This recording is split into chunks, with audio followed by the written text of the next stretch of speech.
আসসালামু আলাইকুম and welcome to our channel.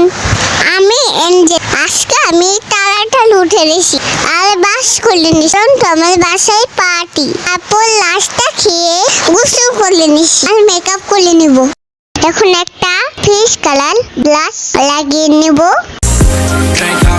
এখন আমি আই শ্যাডো দিব। আজকে আমি আই মেকআপটা করব পার্পল আর পিঙ্ক গ্লিটারিশ শেড দিয়ে। তো গাইস আমার আই মেকআপ একদম কমপ্লিট। এবার মাস্কারা দেব, এবার পিঙ্ক কালার লিপস্টিক দিব। আমার মেকআপ হয়ে গেছে, এবার আমি রেডি হব। এখন একটা পিঙ্ক কালার ড্রেস পরবো, তার সাথে ম্যাচিং জুতা পরবো আর সুন্দর হেয়ার স্টাইল করবো। আমি পার্টিতে এসে বলেছি আমি ডান্স করবো। এর মধ্যে খাবার খাবো, খাবারগুলো মজা না কি। এখন বাসায় এসে বলেছি মেকআপ বেমুস পরে ঘুমে যাই। টাটা, আসসালামু আলাইকুম, গুড নাইট।